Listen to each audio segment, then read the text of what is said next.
Hello everyone, Shri MPPSC and competitive exam classes में आप सभी का स्वागत है। मैं हूं आंचल और मैं लेके आई हूं आज आपके लिए एमपीपीएससी में। आपको पता है कि हम पढ़ रहे हैं यूनिट 3 मतलब मध्य प्रदेश का भूगोल, जिसमें कि हमने क्या क्या पढ़ लिया है। मध्य प्रदेश की पर्वतमालाएं हम पढ़ चुके हैं, मध्य प्रदेश की नदियाँ हम पढ़ चुके हैं, मध्य प्रदेश का जो वन संपदा है वो हम पढ़ चुके हैं, मध्य प्रदेश में राष्ट्रीय उद्यान और राष्ट्रीय अभ्यारण्य हम देख चुके हैं।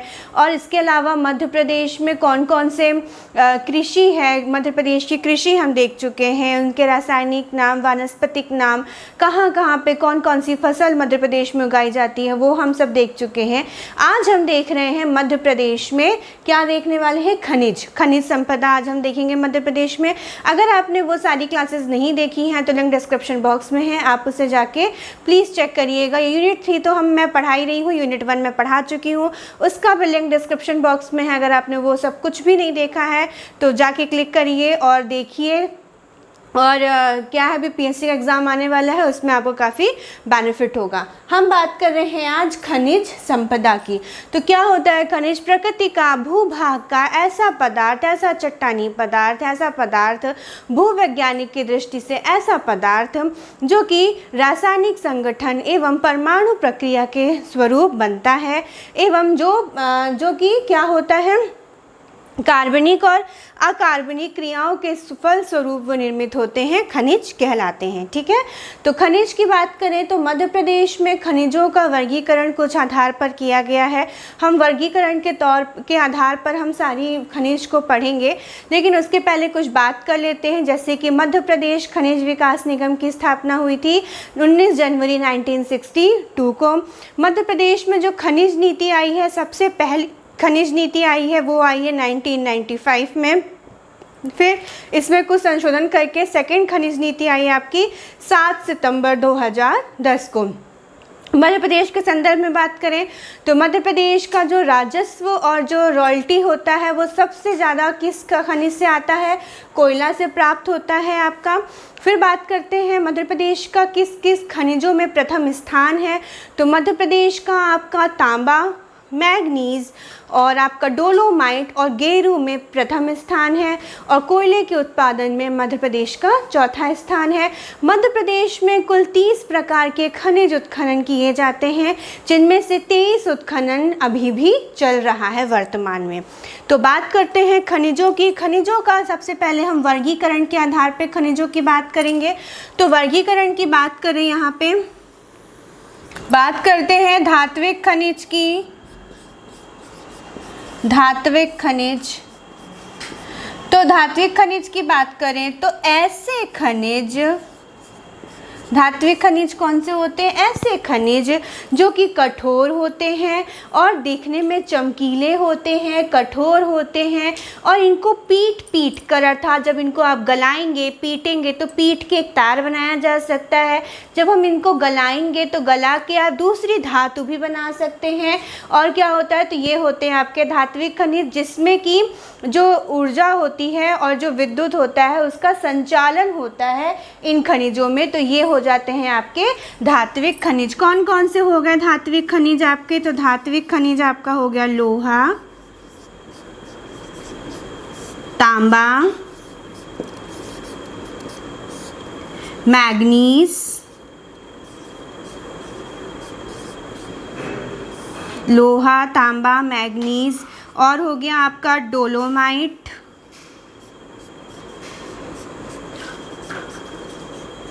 सोना,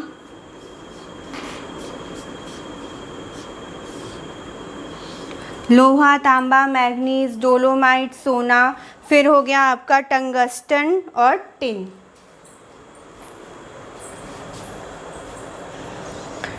टंगस्टन,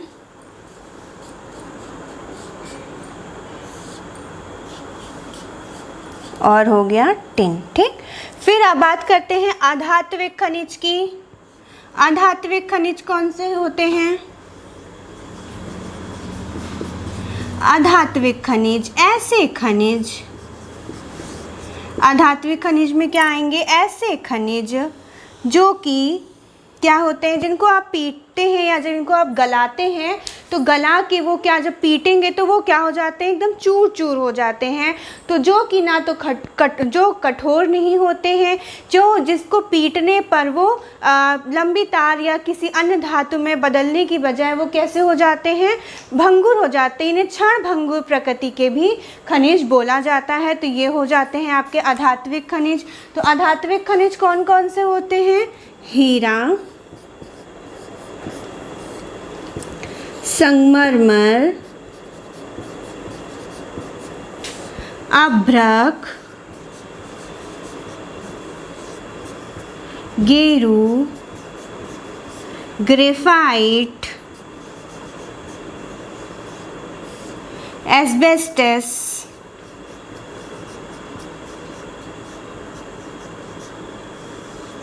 हीरा, संगमरमर, अभ्रक, गेरू, एस्बेस्टस, चूना पत्थर, rock phosphate,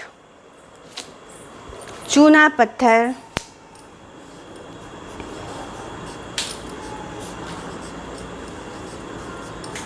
rock phosphate, rock phosphate, ठीक। तो ये हो गए आपके अधात्विक खनिज, ठीक है। फिर अब बात करते हैं हम आणविक खनिज की। कौन से खनिज, अब हम बात करते हैं आणविक खनिज की। तो आणविक खनिज में आएगा आपका यूरेनियम, और बात करेंगे जीवाश्म खनिज की तो उसमें आएगा कोयला और कोलबेट, मीथेन। अधात्विक खनिज, फिर कौन से खनिज है, आणविक खनिज,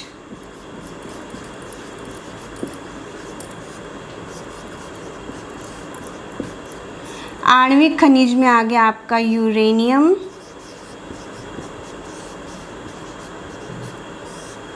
फिर बात करते हैं कौन से खनिज की, कार्बनिक खनिज,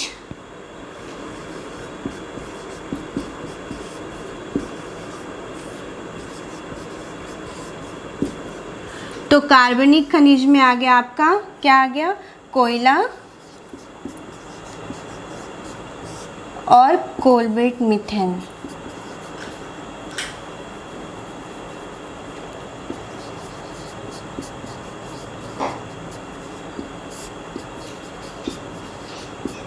ओके, तो ये हो गए आपके, इस तरह से खनिजों का हम वर्गीकरण कर दिए, धात्विक, अधात्विक, आणविक और कार्बनिक खनिज, ठीक है।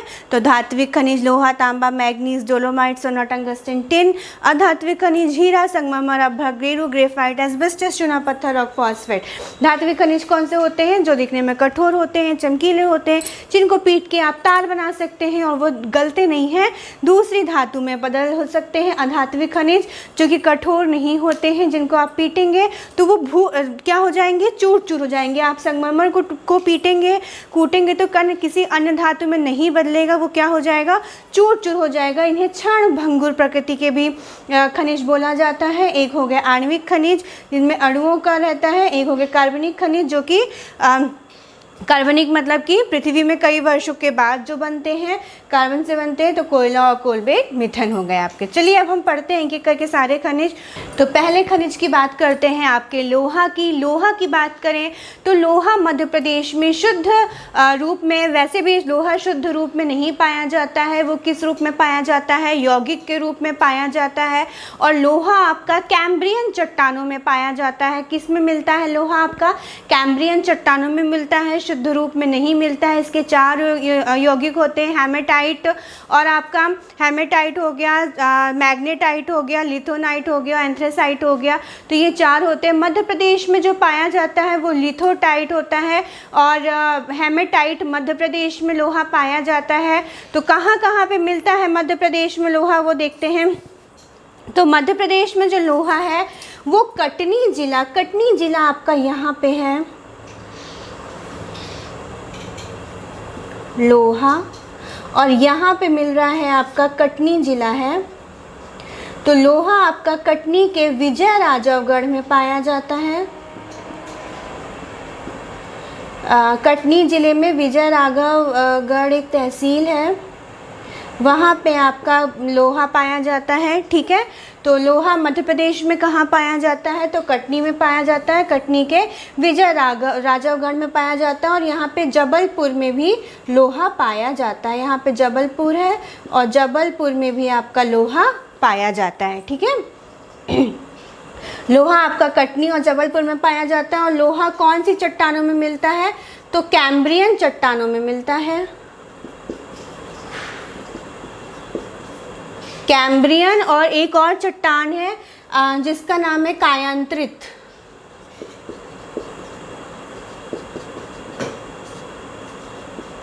तो लोहा आपका कैम्ब्रियन और कायांतरित चट्टानों में पाया जाता है। फिर बात करते हैं तांबा की। तो तांबा आपका कहाँ पे मिलता है? तो तांबा की बात करें तो मध्य प्रदेश में जो आपका तांबा है वो मिलता है आपका कहाँ? मलाज खंड, बालाघाट के मलाज खंड में। तो बालाघाट में सबसे ज़्यादा मात्रा में तांबा पाया जाता है और मध्य प्रदेश का तांबा में प्रथम स्थान है। तांबा उत्पादन एवं भंडारण में मध्य प्रदेश का प्रथम स्थान है। और बालाघाट जिले के मलाज खंड में तांबा पाया जाता है और बालाघाट जिले को तांबा की नगरी भी बोला जाता है। आप याद रखिएगा कि कौन से ज़िले को तांबे की नगरी बोला जाता है? तो बालाघाट ज़िले को तांबे की नगरी बोला जाता है। तो यहाँ पे हो गया बालाघाट, सॉरी ये लिख देते हैं तांबा। तांबा कहाँ मिल रहा है आपका? बालाघाट के मलाज खंड में। ठीक है, और जो तांबा है आपका वो कौन सी चट्टानों में पाया जाता है? तो जो तांबा है आपका वो आपका जो है आग्नेय चट्टानों में पाया जाता है। आपका तांबा आपका आग्नेय चट्टानों में मिलता है, आग्नेय चट्टान में पाया जाता है। और जो आपकी हिंदुस्तान कॉपर लिमिटेड है वो तांबे का उत्खनन करती है। लोहा की बात करें तो जब हमारा मध्य प्रदेश का विभाजन छत्तीसगढ़ से नहीं हुआ था उस समय मध्य प्रदेश सबसे ज़्यादा लोहा का उत्पादन करता था। लोहा सबसे ज़्यादा मध्य प्रदेश में खनन किया जाता था। लेकिन जब छत्तीसगढ़ राज्य अलग हो गया तो काफ़ी कुछ हिस्सा छत्तीसगढ़ के पास चला गया लोहा उत्खनन का। तो मध्य प्रदेश के पास सिर्फ थोड़ा सा हिस्सा बचा है कटनी और विजय राघवगढ़ का। ठीक है, जहाँ पे कटनी तहसील के विजय राघवगढ़ और कुछ कहीं पे जबलपुर में लोहे का उत्खनन होता है तांबे का। बालाघाट मलाज खंड में, जिसे तांबा नगरी भी बोला जाता है, किसको बोला जाता है? बालाघाट को। फिर बात करते हैं मैग्नीज की। तो मैग्नीज की हम बात करें तो यह भी एक धात्विक खनिज है और मैग्नीज आपका मिलता है कहाँ पे मिलता है आपका मैग्नीज? वह भी जहाँ पे तांबा मिलता है ना बालाघाट ज़िले में, तो बालाघाट ज़िले के मलाज खंड में तांबा मिलता है और बालाघाट ज़िले के भरवेली में आपका मैग्नीज मिलता है। तो यहीं पे मिला आपका मैग्नीज। कहाँ मिला? बालाघाट में। बालाघाट के भरवेली में। बालाघाट जिले के भरवेली में आपका मैग्नीज मिलता है और जो मैग्नीज है वो धारवाड़ युगीन अवसादी चट्टानों में पाया जाता है। कौन सी चट्टानों में? तो धारवाड़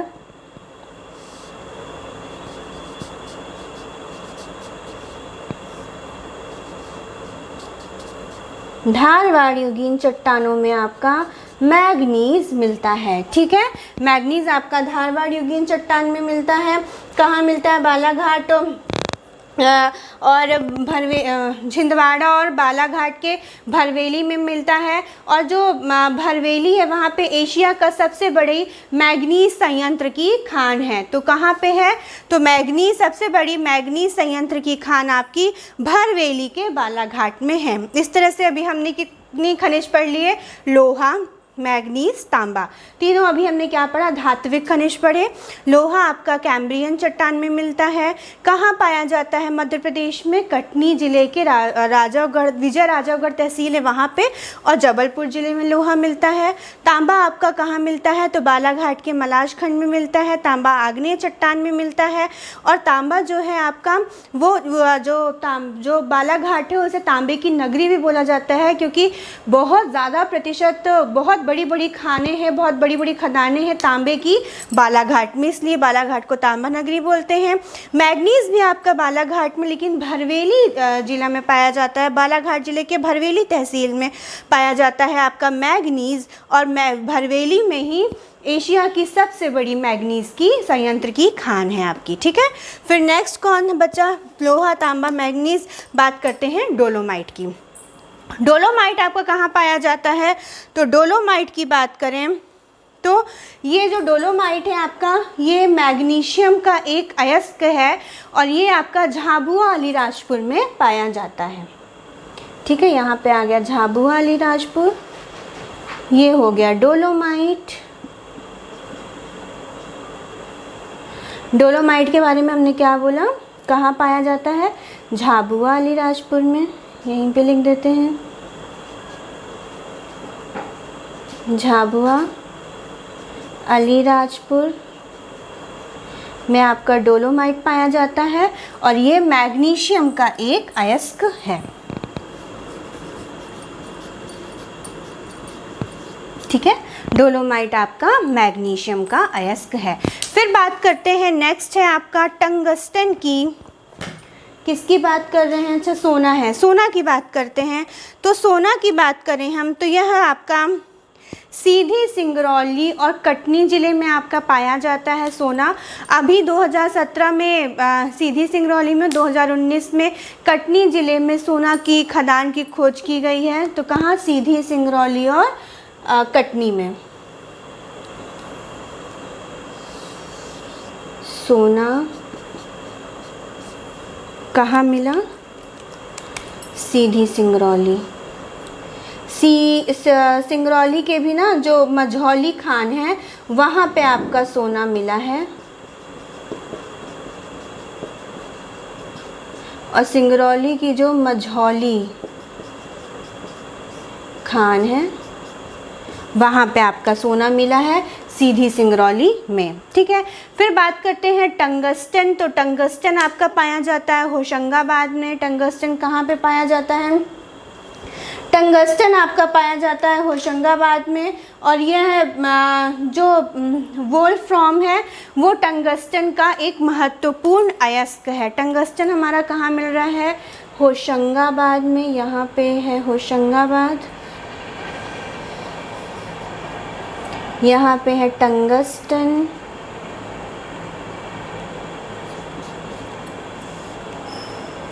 टंगस्टन कहाँ मिला आपका, होशंगाबाद में।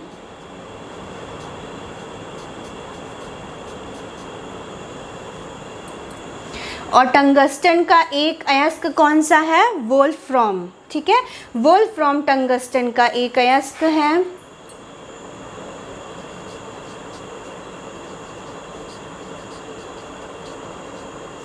वोल्फ्राम टंगस्टन का अयस्क है, कहाँ मिला आपका, होशंगाबाद में। फिर बात करते हैं टिन की। टिन कहाँ पाया जाता है, तो टिन है आपका बैतूल में।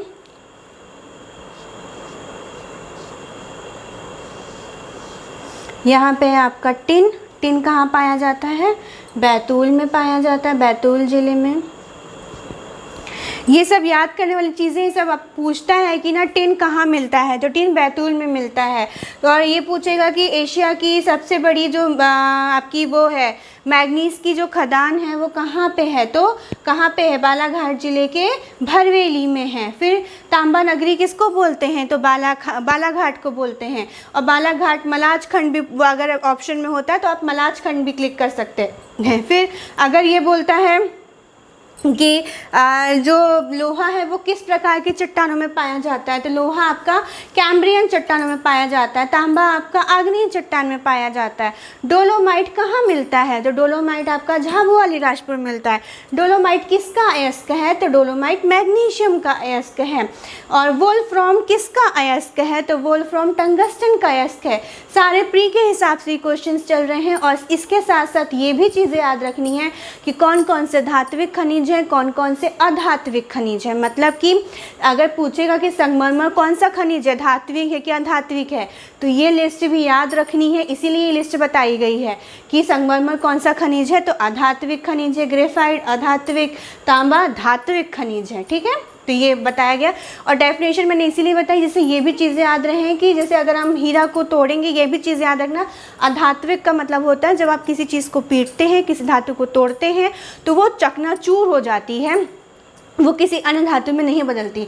जबकि लोहा तांबा को आप कितना भी पीटो, कितना भी गलाओ, कितना भी करो, वो पिघलती नहीं है, ना ही चकनाचूर होती है। मतलब पीटोगे तो पतली हो जाएगी, तार जैसे हो जाएगी, किसी और अन्य शेप में ले लेगी, लेकिन सोना भी होगा, लेकिन वो चकनाचूर नहीं होती है, पिघलती नहीं है।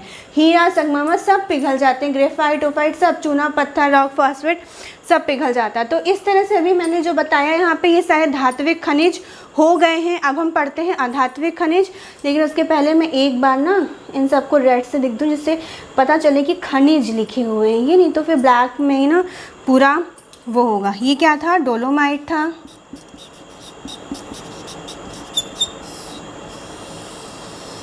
ठीक, झाबुआ अलीराजपुर। ये क्या था? लोहा था। कहाँ मिलता है? कटनी और जबलपुर में। ठीक, फिर यहाँ पे था तांबा,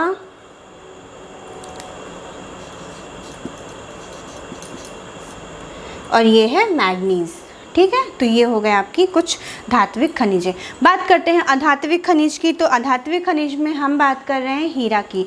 हीरा की बात करते हैं सबसे पहले ही, अभी अधात्विक खनिज की डेफिनेशन बता दी। हीरा की बात करते हैं तो किम्बरलाइट चट्टानों में पाया जाने वाला अयस्क जो कि यौगिक, जो कि बहुत ही ज़्यादा क्या होता है? कठोर होता है, तो वो होता है हीरा। मध्य प्रदेश में हीरा की खदानें कहाँ पाई गई हैं?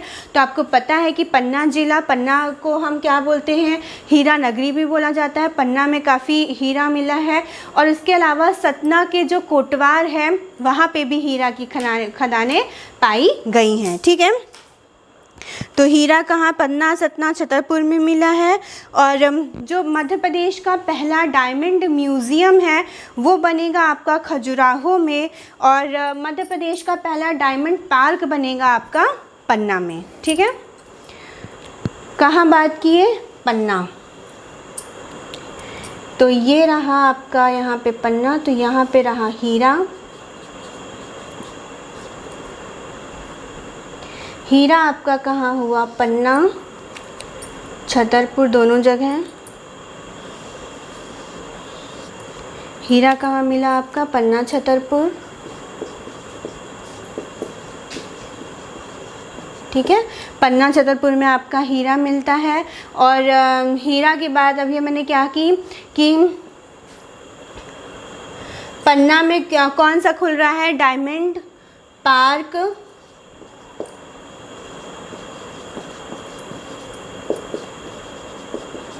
और खजुराहो में डायमंड म्यूज़ियम खुल रहा है।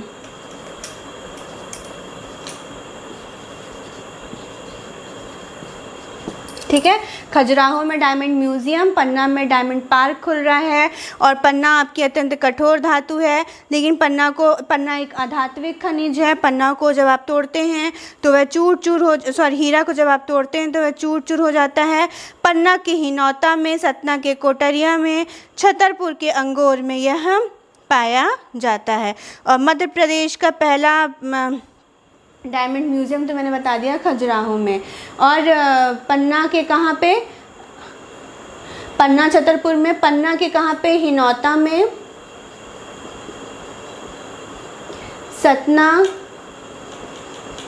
सतना के कोटरिया में। हीरा मिला है आपका, ठीक है। फिर बात करते हैं संगमरमर की। तो संगमरमर की बात करें, आपको पता है संगमरमर नगरी किसको बोलते हैं? जबलपुर को, क्योंकि जबलपुर का जो भेड़ा घाट है वो सफ़ेद संगमरमर के लिए प्रसिद्ध है। तो संगमरमर आपका पाया जाता है जबलपुर में। तो यहीं पे लिख देते हैं संगमरमर, ठीक। संगमरमर कहाँ मिलता है आपका? जबलपुर में पाया जाता है, ठीक है। संगमरमर की बात करें तो जो अधात्विक खनिज है उनमें एक सल्फर भी आता है, ठीक है। संगमरमर की बात करें तो 3 तरह के संगमरमर पाए जाते हैं। सफ़ेद संगमरमर आपका जबलपुर में पाया जाता है। फिर आपका एक हरा संगमरमर होता है जो कि ग्वालियर में पाया जाता है, और रंगीन संगमरमर आपका सिवनी में पाया जाता है। लेकिन मेनली जो संगमरमर नगरी है वो बोली जाती है किसको? जबलपुर को। तो 3 तरह के सफ़ेद संगमरमर जबलपुर में, हरा संगमरमर ग्वालियर में और रंगीन संगमरमर सिवनी में आपका पाया जाता है, ठीक है। फिर नेक्स्ट अब हम बात करते हैं जो नेक्स्ट है हमारा हीरा, वो हो गया। फिर हम बात कर रहे हैं अब नेक्स्ट तो अभ्रक की बात करते हैं। तो अभ्रक की बात करें तो मध्य प्रदेश में बायोटाइट प्रकार का अभ्रक मिलता है जो कि कहाँ? बालाघाट ग्वालियर में मिलता है। बालाघाट और ग्वालियर आपका ऊपर आएगा, तो ये है आपका यहाँ पे ग्वालियर,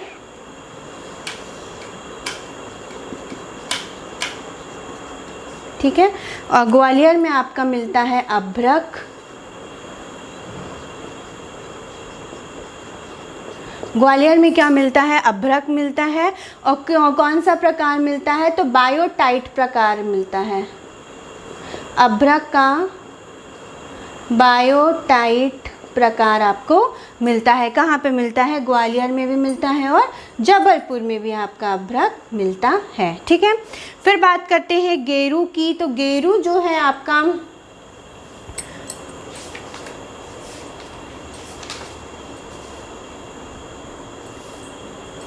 तो जो गेरू है आपका वो सतना रीवा में पाया जाता है आपका गेरू। तो यहाँ पे आ जाएगा, सॉरी,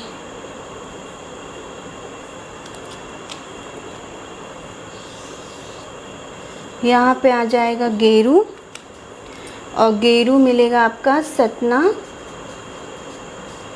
रीवा में, ठीक है। गेरू आपको कहाँ पाया जाता है? सतना रीवा में। फिर बात करते हैं ग्रेफाइट की। तो ग्रेफाइट आपका जो होता है वो पेंसिल बनाने के काम आता है ग्रेफाइट, और ग्रेफाइट आपका बैतूल में पाया जाता है।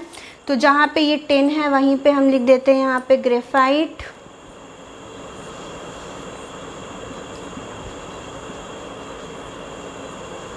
ग्रेफाइट भी आपका कहाँ पाया जाता है? बैतूल में पाया जाता है, ठीक है। ग्रेफाइट भी बैतूल में हो गया, टंगस्टन होशंगाबाद में हो गया, और संगमरमर जबलपुर में, लोहा कटनी में। एक बार अगर आपको हॉटस्पॉट हो रहा होगा तो एक बार मैं बता के फिर बताती जाऊंगी, तो जो भी क्लियर नहीं हो रहा होगा उसको समझते जाइएगा, ठीक है। फिर बात करते हैं ग्रेफाइट हो गया आपका। ग्रेफाइट आपका बैतूल में पाया जाता है, और हिंदुस्तान इलेक्ट्रो ग्रेफाइट अर्थात HEG मंडीदीप में स्थित है। हिंदुस्तान इलेक्ट्रो ग्रेफाइट, क्या कौन सी कंपनी की बात की मैंने? HEG। किसकी बात की? HEG, हिंदुस्तान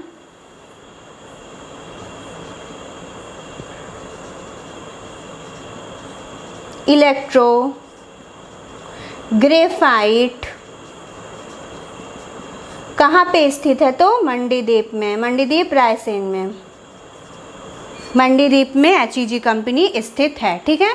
फिर बात करते हैं नेक्स्ट है आपका एस्बेस्टस की। तो एस्बेस्टस की बात करें हम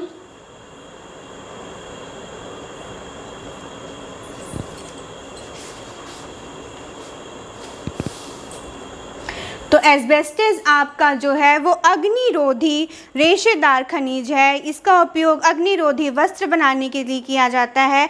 यह प्रदेश के झाबुआ जिले में पाया जाता है आपका एस्बेस्टस, ठीक है। तो यहीं पे हो जाएगा आपका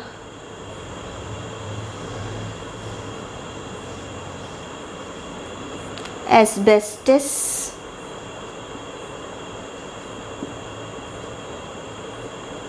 क्या है? अग्निरोधी पदार्थ है जिसका प्रयोग अग्नि जो शमन करते होते हैं ना, वो करते हैं अपने सूट में एस्बेस्टस का प्रयोग करते हैं, जिससे अग्निरोधी पदार्थ होता है। फिर बात करते हैं चूना पत्थर की। चूना पत्थर आपका कहाँ पाया जाता है? तो चूना पत्थर आपके कटनी में, कटनी को हम चूना नगरी भी बोलते हैं, तो कटनी में सबसे ज़्यादा आपका चूना पाया जाता है। कटनी में भी जो विजय राजागढ़ तहसील है वहाँ पे लोहा और चूना बहुत ज़्यादा पाया जाता है, और कटनी को हम चूना नगरी भी बोलते हैं। तो चूना, कटनी, जबलपुर, और ये जो है कैल्केरियन चट्टानों में पाया जाता है आपका चूना पत्थर। तो कहाँ आगे बात की है? कटनी की, तो यहीं पे है कटनी, तो यहीं पे कर देते हैं।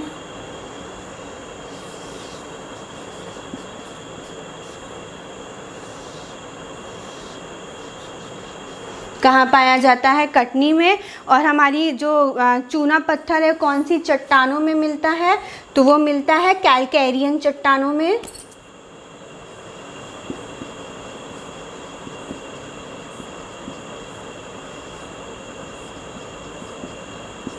ठीक है, आपका जो चूना है वो कैल्केरियन चट्टान में मिलता है, और कहाँ पे पाया जाता है? कटनी में, और कटनी को हम चूना नगरी भी बोलते हैं। भंडारण, जिसका उत्पादन सबसे ज़्यादा कटनी में है, लेकिन भंडारण क्षमता जो है वो ज़्यादा आपकी सतना में है।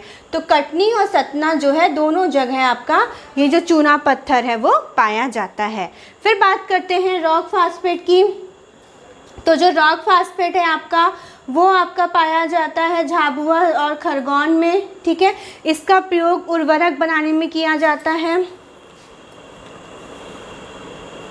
झाबुआ में ये आपका पाया जाता है रॉक फास्फेट।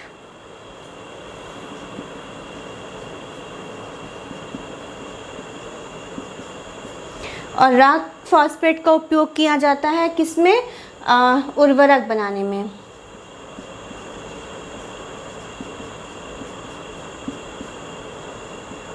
एस्बेस्टस का उपयोग किस में किया जाता है? अग्निरोधी वस्त्र बनाने में, अग्निरोधी यंत्र बनाने में। और रॉक फास्फेट का उपयोग किया जाता है उर्वरक बनाने में। Rock phosphate, asbestos. ठीक है, दोनों कहाँ मिल रहे हैं? झाबुआ में। डोलोमाइट कहाँ मिल रहा है? अलीराजपुर में। डोलोमाइट किसका अयस्क है? मैग्नीशियम का अयस्क है। तो इस तरह से अधात्विक खनिज हो गया। अधात्विक खनिज में एक और भी है, जैसे कि हो गया सूरमा। तो सूरमा कहाँ मिलता है आपका? तो सूरमा पाया जाता है जबलपुर में।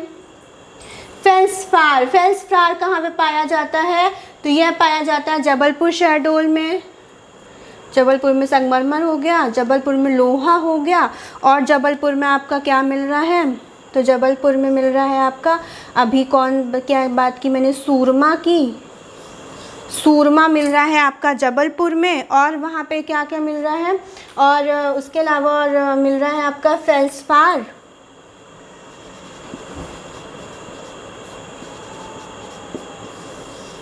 फेल्सपार भी मिल रहा है आपका जबलपुर में। तो जबलपुर में कौन कौन मिले? लोहा, संगमरमर और फेल्सपार, सूरमा, ये सब कहाँ मिल रहे हैं? जबलपुर में। यहाँ पे एक और बढ़ा लो, रॉक फास्फेट और सूरमा और फेल्सपार। तो ये मिल गए आपके, कहाँ मिल गए? ये सब मिल गए आपके अधात्विक खनिज हो गए। फेल्सपार, सूरमा आपके कहाँ पे मिल गए? जबलपुर में। ठीक है, फिर नेक्स्ट बात करते हैं आपके, हम किसकी बात कर रहे हैं? आणविक खनिज की बात कर रहे हैं, यूरेनियम की। तो यूरेनियम आपका मिलता है शहडोल में। यहाँ कहीं है यूरेनियम।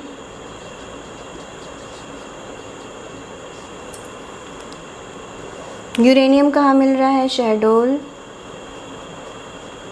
ठीक, यूरेनियम मिल रहा है आपका शहडोल में। अब बात करते हैं कार्बनिक खनिज की, तो कार्बनिक खनिज में आएगा आपका कोयला और कोलबेट मीथेन। तो पहले बात कर लेते हैं कोलबेट मीथेन की, कोयला थोड़ा सा बड़ा है। तो कोलबेट मीथेन की बात करें कि कोलबेट मीथेन आपका कहाँ मिलता है, तो जो कोलबेट मीथेन है आपका वो शहडोल के ही सुहागपुर में आपका पाया जाता है।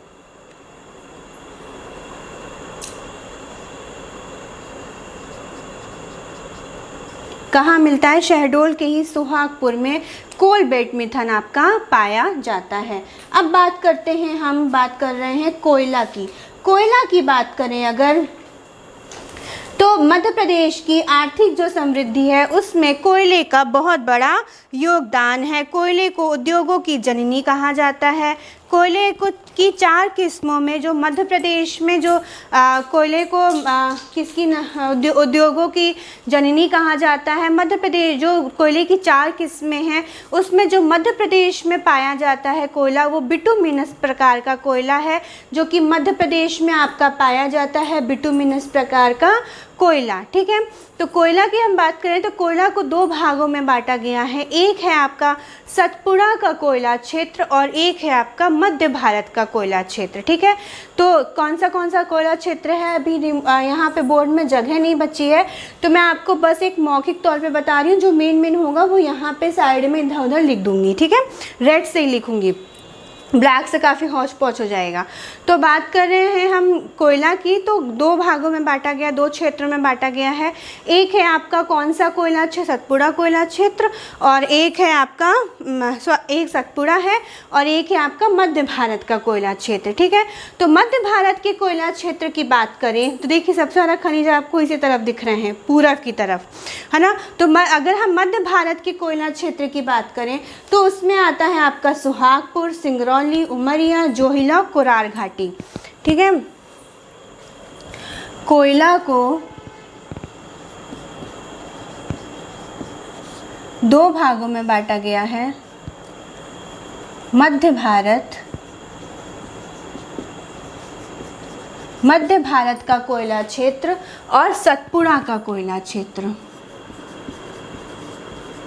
ठीक, सतपुड़ा का कोयला क्षेत्र, तो मध्य भारत कोयला क्षेत्र और आपका है सतपुड़ा कोयला क्षेत्र। ठीक है, तो मध्य भारत में कौन कौन सी खानें आ जाती हैं, मध्य भारत में अगर दिख नहीं रहा होगा तो आवाज़ तो सुनाई दे रही होगी ना, तो आवाज़ से ही सुनिएगा और उससे लिखिएगा। मध्य भारत में कौन कौन सी आती है, सुहागपुर की, मध्य भारत की कौन कौन सी खान आती हैं, सुहागपुर, फिर आती है आपकी एक सिंगरौली, अच्छा मैं ऐसा करती हूँ, इस वाले पार्ट को मैं रिमूव करके कोयला यहाँ पे अच्छे से बता देती हूँ। ठीक है, तो तब तक आप पॉज करके इसको नोट डाउन कर लीजिए, धात्विक, अधात्विक, आणविक, कार्बनिक, फिर इसको पॉज करके मैं यहाँ पे कोयला बताती हूँ। तो यहाँ पे मैं फिर से लिख रही हूँ, आएगा आपका कोयला, हम पढ़ रहे हैं कोयला के बारे में। कोयला में जो मध्य प्रदेश का स्थान है वो भारत में 4था स्थान है ना। पहला आपका स्थान है छत्तीसगढ़ का, दूसरा और किसी का 4था स्थान है मध्य प्रदेश का। कोयला को 2 भागों में हम बांट सकते हैं, एक है मध्य भारत का कोयला क्षेत्र, मध्य भारत का कोयला क्षेत्र, सेकंड है आपका सतपुड़ा का कोयला क्षेत्र, सतपुड़ा कोयला क्षेत्र। ठीक है, तो मध्य भारत का जो कोयला क्षेत्र है वो सबसे बड़ा कोयला क्षेत्र है आपका। मध्य भारत का कोयला क्षेत्र सबसे बड़ा है। इसका जो इसमें कौन कौन सी खदानें आती हैं, तो इसमें आती हैं आपकी सुहागपुर, सिंगरौली,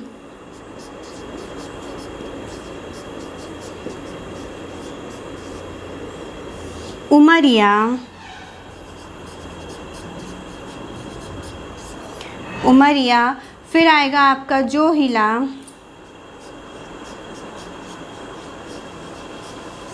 और आती है आपकी कोरार घाटी।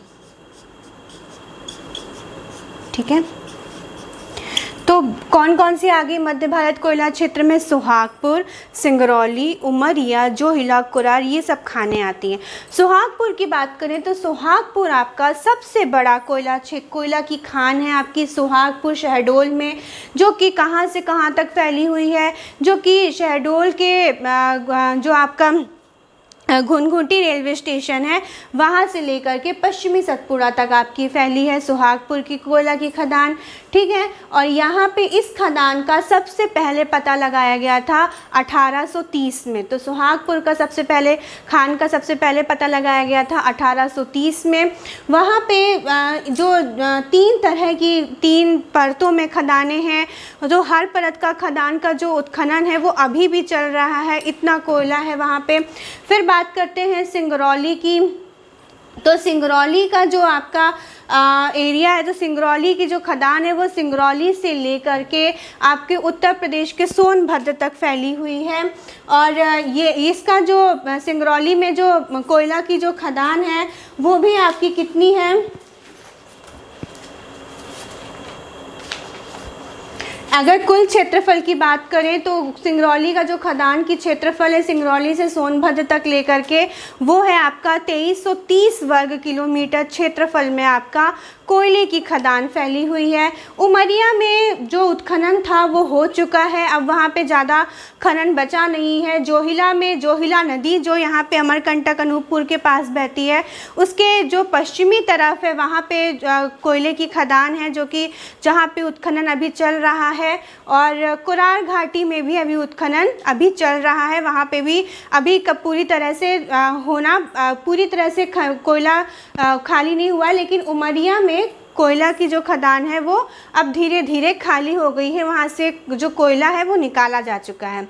बात करते हैं सतपुड़ा के कोयला क्षेत्र की। तो यह कोयला क्षेत्र मध्य प्रदेश के मध्य और दक्षिण भाग में अर्थात बैतूल सतपुड़ा जो सतपुड़ा श्रेणी है आपकी उसके दक्षिण भाग में, मतलब बैतूल तवा नदी के किनारे और जबलपुर, छिंदवाड़ा, नरसिंहपुर आदि जिलों में फैला हुआ है। यहाँ पे जो इस कोयला क्षेत्र में सबसे ज़्यादा खदानें हैं वो बैतूल, छिंदवाड़ा में आपकी आती हैं। और जिसे इसको भी 5 क्षेत्रों में बांटा गया है। सतपुड़ा कोयला क्षेत्र को भी आपके 5 कोयला क्षेत्रों में बांटा गया है। कौन कौन सा है? पाथरखेड़ा,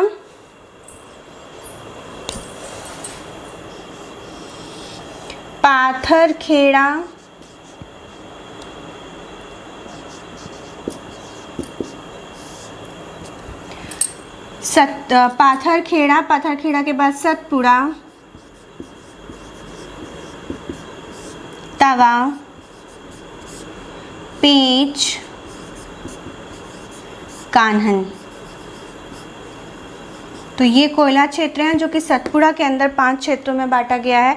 पाथरखेड़ा कोयला क्षेत्र की बात करें तो यह कोयला क्षेत्र छिंदवाड़ा जिले से लेकर के बैतूल जिले तक आपका फैला हुआ है। पाथरखेड़ा कोयला क्षेत्र कहाँ से कहाँ तक? छिंदवाड़ा जिले से लेकर के बैतूल जिले तक फैला है आपका पाथरखेड़ा कोयला क्षेत्र। यहाँ पे जो सारणी ताप विद्युत ग्रह भी आपका, क्योंकि बैतूल में आपका सारणी ताप विद्युत ग्रह है, तो यहाँ पे सारणी ताप विद्युत ग्रह भी स्थित है। और क्या है यहाँ पे, जो कि यहाँ पे इस कोयला क्षेत्र को मुंबई जबलपुर रेलवे लाइन जो है यहाँ पे स्थित होने के कारण इसका औद्योगिक महत्व इस कोयले क्षेत्र का ज़्यादा है। यहाँ से जो मुंबई जो जबलपुर की रेलवे लाइन गई हुई है, तो उससे, क्योंकि नीचे महाराष्ट्र लग जाता है बैतूल में, तो मुंबई जबलपुर की जो रेलवे लाइन गई हुई है उसको काफ़ी औद्योगिक महत्व है। उससे इस रेलवे लाइन से पाथरखेड़ा कोयले क्षेत्र का काफ़ी औद्योगिक महत्व बढ़ जाता है। फिर बात करते हैं सतपुड़ा कोयला क्षेत्र की। तो सतपुड़ा कोयला क्षेत्र की बात करें तो यह कोयला क्षेत्र होशंगाबाद जिले से लेकर के नरसिंहपुर जिले तक आपका फैला हुआ है आपका सतपुड़ा कोयला क्षेत्र। यहाँ पे बहुत अच्छी कोटि का कोयला तो नहीं पाया जाता है, निकृष्ट कोटि का कोयला पाया जाता है, लेकिन जबलपुर और मुंबई रेलवे लाइन होने के कारण इसका भी औद्योगिक महत्व है।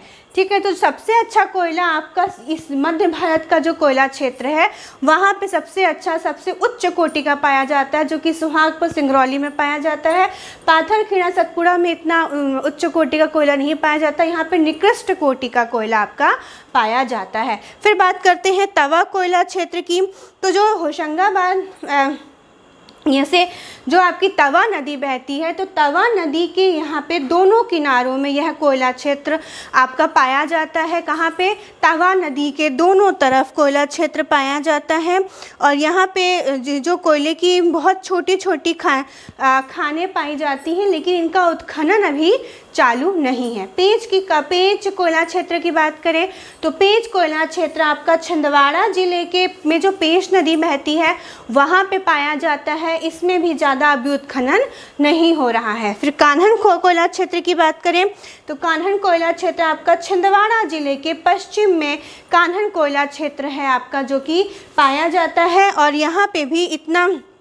यहाँ पे जो कोयला की मोटी खदानें पाई जाती हैं, और इन अभी ऐसा माना जा रहा है कि कान्हन में 176.3 करोड़ टन अभी कोयला अभी बचा हुआ है, जिसका खनन करना अभी बाकी है।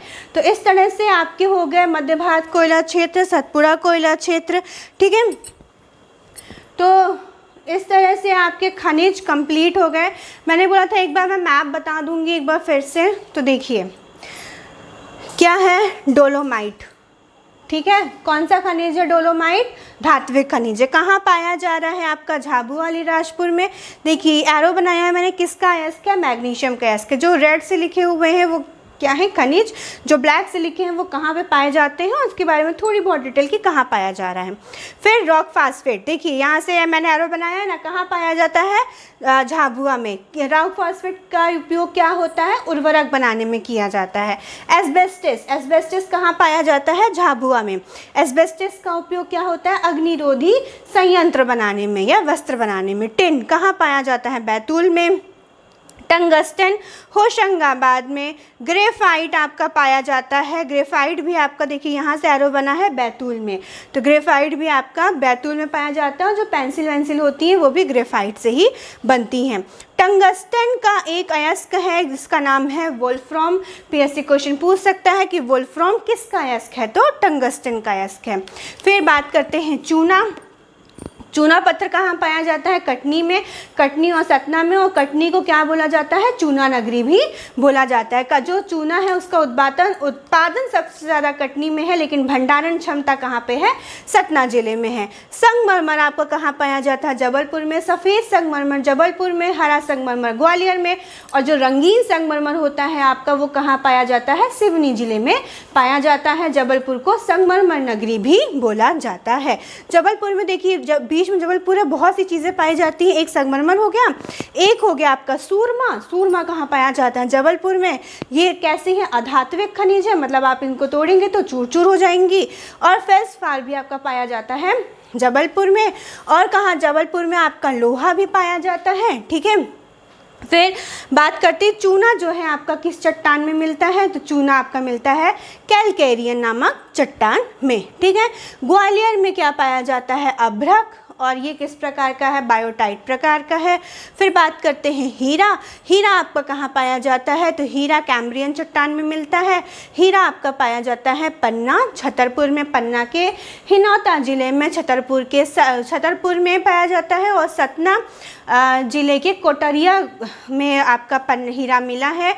और डायमंड पार्क पन्ना में, और डायमंड म्यूजियम आपका छतरपुर के जिले के खजुराहो में आपका प्रस्तावित है। डायमंड म्यूजियम, डायमंड पार्क आपका पन्ना जिले में प्रस्तावित है, ठीक है। फिर बात करते हैं आपका गेरू आपका सतना रीवा में पाया जाता है। यूरेनियम आपका शहडोल में पाया जाता है।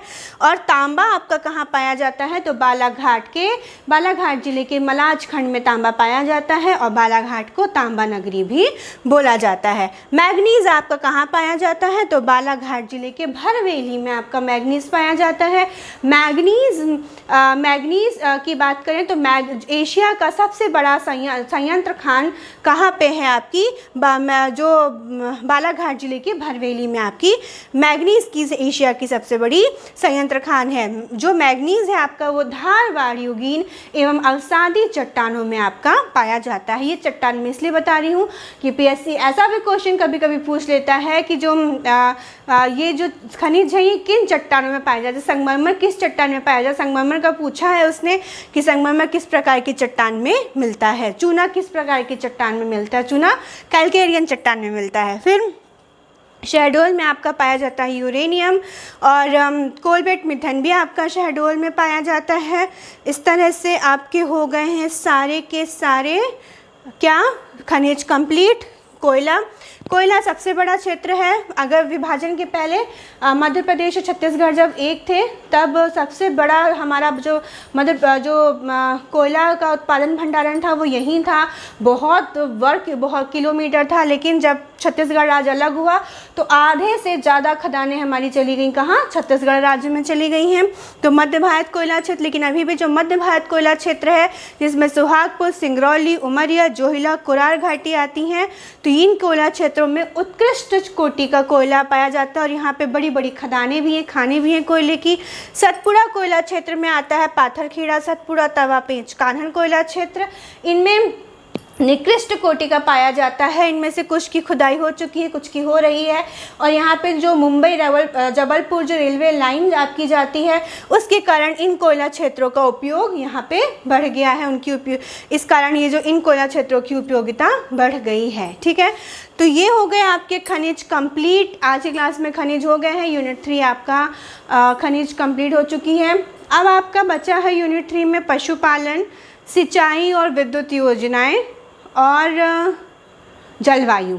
तो वो हम कल की क्लास में ये तीनों टॉपिक्स कंप्लीट कर लेंगे। छोटे छोटे टॉपिक्स हैं, आधे पौन घंटे में आपका कंप्लीट हो जाएगा। तीनों टॉपिक्स आपके हो जाएंगे। परिवहन भी है शायद, तो परिवहन भी हो जाएगा। तो इस तरह से कल आपका यूनिट 3 हम कंप्लीट कर देंगे। मध्य प्रदेश का पीएससी का यूनिट 3 मैं पूरा सिलेबस चल रही हूँ कि जो सिलेबस में एक एक पॉइंट है मुझे बस ये देखना है कि एक एक टॉपिक आपका छूटना नहीं चाहिए। प्री के हिसाब से सब कुछ बताना है। ठीक है, तो खनिज जो है, खनिजों का संरक्षण आवश्यक है। खनिजों के इतना खनन चल रहा है। खनिज जो है वो नवीकरणीय साधन नहीं है। तो इससे क्या है कि बहुत वर्षों में, करोड़ों वर्ष लगते हैं खनिज बनने में, धीरे धीरे बनते हैं। और जिस प्रकार से, जिस तेज़ी से खनिजों का उत्खनन चल रहा है वो एक चिंतनीय बात है, चिंता की बात है। तो खनिजों का संरक्षण आवश्यक है। इस तरह से हमारी खनिज की क्लास कंप्लीट होती है। तब तक के लिए आप चैनल को लाइक करिए, शेयर करिए, कमेंट करिए, सब्सक्राइब ज़रूर करिए। आप कमेंट करते हैं तो हमें अच्छा लगता है। और नेक्स्ट क्लास में मिलेंगे हम पशुधन, सिंचाई एवं विद्युत परियोजनाएं एवं परिवहन के साथ। Thank you so much.